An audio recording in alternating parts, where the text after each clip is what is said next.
ओम साईराम। स्वागत है आप सभी का धुनी ध्वनि अग्नि से आस्था तक में। आज हम सुनेंगे एक और दिव्य कथा। क्या आप मुझे बाबा दिखा सकते हैं? ये कहानी है एक माँ की, जिसने साईं बाबा की कृपा को अपने जीवन के हर क्षण में अनुभव किया। कभी कभी बाबा मुझसे प्रश्न पूछा करते थे। एक दिन उन्होंने पूछा, अनुभव और अनुभूति में क्या अंतर है? उस समय मैं समझ नहीं पाई, पर अब मुझे उसका अर्थ स्पष्ट है। अनुभव वो होता है जब हम किसी घटना को जीते हैं, और अनुभूति वो है जब हम अपने अस्तित्व को भुलाकर पूरी तरह बाबा में लीन हो जाते हैं। उस समय मेरी सेहत बहुत ठीक नहीं थी। दिल कमज़ोर था। डॉक्टरों ने ऑपरेशन की सलाह दी थी, लेकिन बाबा ने कहा, तुम्हें कुछ नहीं होगा।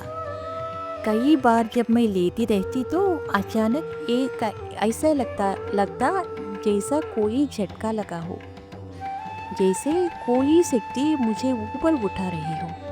तभी बाबा की कोमल आवाज़ आती, मैं तुम्हें ठीक कर रहा हूँ, डरना मत।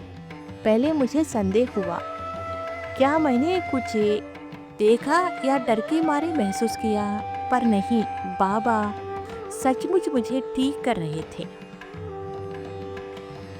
हर महीने तब बाबा ने स्वयं मुझसे योग अभ्यास करवाया। अगर मैं कोई गलती करती तो वे कहते, फिर से शुरू करो। मुझे योगासन के नाम तक नहीं पता थे, पर मेरे हाथ पैर अपने आप सही मुद्रा में जाते थे। धीरे धीरे शरीर मजबूत हुआ, मन शांत हुआ और आत्मा स्थिर हो गई। पहले मेरे घर में मंदिर जाना मना था।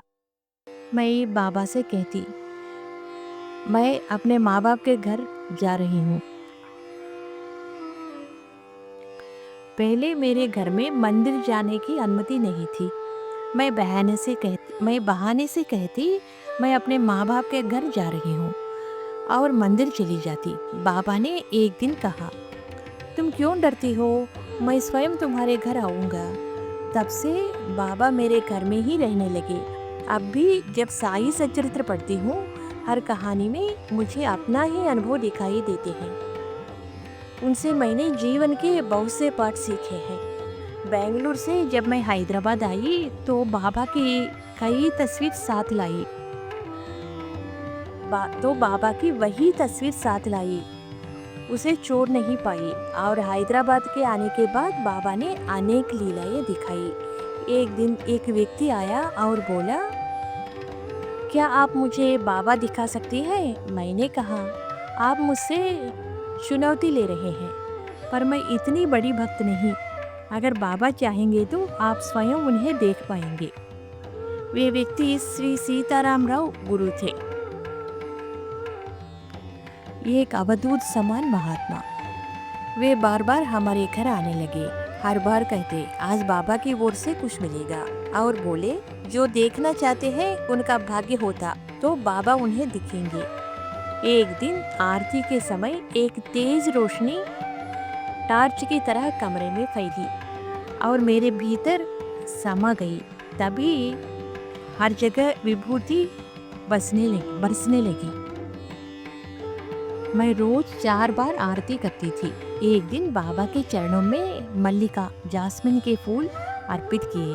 अचानक उन्हीं फूलों में से एक सफेद प्रकाश निकला, और उस प्रकाश से एक सफेद चूहा प्रकट हुआ।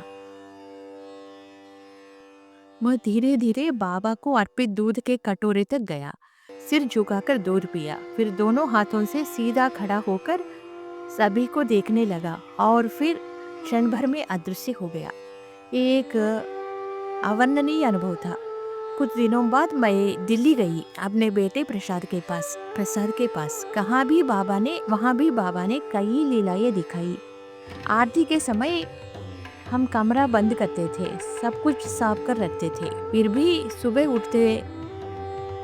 उठते तो कमरा विभूति से भरा होता। विभूति में पद चिन्ह दिखाई देते थे। विभूति में पदचिन्ह फुटप्रिंट्स दिखाई देते थे जो वेदी से दरवाजे तक जाते थे। बाहर के लोगों को कुछ पता नहीं चलता, पर हमें बाबा की उपस्थिति महसूस होती थी। कभी कभी उन पदचिन्हों में संस्कृत के श्लोक खुदे हुए मिलते। बाबा ने हमें उन्हें पढ़ाने की शक्ति दी। इसी दौरान भास्कर शर्मा गुरु हमारे जीवन में आए, जो हमारे गुरु बने। उन्होंने हमें हवन, यज्ञ और पूजा के गूढ़ रहस्य सिखाए। बाबा ने उनके माध्यम से हमें शास्त्रों को समझने का आशीर्वाद दिया। एक दिन हवन के बाद फोन आया, आवाज आई, एक केला बाबा के नैवेद्य में अर्पित करो, उस पर तुम्हें संदेश मिलेगा। जब मैंने पूछा आप कौन है, आवाज बोली, मैं पहले कृष्ण प्रिया जी के घर आया था, अब तुम्हारे घर आया हूँ। और फोन कट हो गया। हमने बाबा के सामने केला रख दिया। अगली सुबह देखा उस केले पर हमारे परिवार के सभी सदस्यों के नाम लिखे हुए थे।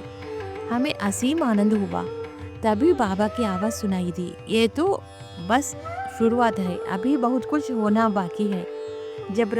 उस रात मैंने देखा एक प्रकाश मेरे भीतर से निकलकर मेरे बेटे प्रसाद में समा गया। समझ गई बाबा ने अपनी ऊर्जा उसमें भी प्रवाहित कर दी। 108 दिनों के बाद बाबा ने हमें साई सुदर्शन गीता दी।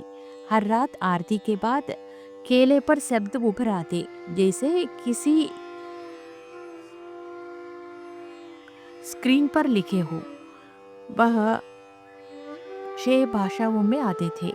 बाबा ने हमारे बाहर जाने की अनुमति नहीं दी। हम रात भर बैठकर उन शब्दों को लिखते रहते। एक रात लगभग 11 बजे किसी ने दरवाजा खटखटाया। बाबा की आवाज़ आई, देखो कौन आया है। दरवाज़ा खोला तो एक महिला खड़ी थी। उसने कहा, आप रोज छोटी घंटा बजाते हैं ना, मैं आपको यह बड़ी घंटा देने आई हूँ। हमने उसे श्रद्धा से स्वीकार किया। बाबा की हंसी भरी आवाज़ आई, घंटी के लिए भी बच्चों से झगड़ा। हम मुस्कुरा उठे। वह महिला कुछ समझ नहीं सकी, पर हमें बाबा की लीला का अनुभव हुआ। दिन रात लोग आने लगे इन चमत्कारों को देखने। हमारा घर एक मंदिर बन गया। इन अनुभवों और अनुभूतियों के माध्यम से बाबा ने हमारे जीवन को अपनी दिव्य उपस्थिति से भर दिए। फिर मिलेंगे अगले हफ्ते अग्नि से आस्था तक ध्वनि में एक नया अनुभव और अनुभूति के साथ। नमस्कार। ओम साईराम। ओम साई, श्री साई, जय जय साई। सर्वम श्री साई नाथार्पणमस्तु। स्वस्ति।